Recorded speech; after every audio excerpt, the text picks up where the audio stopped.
શું તમને પણ વારંવાર નાક બંધ થઈ જાય છે કે માથાના આગળના ભાગમાં અસહ્ય દુખાવો અનુભવાય છે? આ સામાન્ય શરદી નથી, આ સાઇનસ છે.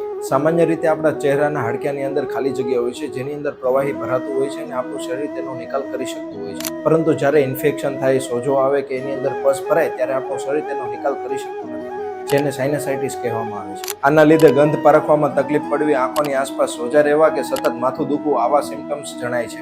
જો આવા લક્ષણોને તમે વારંવાર એન્ટીબાયોટિકનો ઉપયોગ કરીને દબાવતા રહેશો તો આ સમસ્યા ક્રોનિક બની જશે અને ભવિષ્યમાં ઓપરેશન કરાવવાની નોબત આવી શકે છે. સાઇનસની તકલીફમાં તરત જ રાહત મેળવવા માટે દિવસમાં 2 વખત ગરમ પાણીની અંદર અજમો નાખો અને એનો નાશ કરો. આનાથી જમા થયેલો કચરો તરત જ નરમ બનીને બહાર નીકળી જશે. સાથે જ રાત્રે સૂતી વખતે નાકની અંદર 2 ટીપા શુદ્ધ ગાયનું ઘી નાખવાનું રાખો, જેનાથી નાકની અંદર રહેલો સોજો દૂર થશે. હોમિયોપેથીમાં પણ જૂની સાઇનસની તકલીફો માટે ખૂબ સરસ દવાઓ છે, જેની મદદથી સાઇનસની અંદર રહેલો કચરો એ કોઈ પણ પ્રકારની સર્જરી વગર દૂર કરી શકાય છે અને તે તમારી રોગપ્રતિકારક શક્તિ વધારવામાં પણ મદદ કરે છે. શું તમને પણ આવી સાઇનસની તકલીફો રહેતી હોય તો અમને જરૂરથી જણાવો.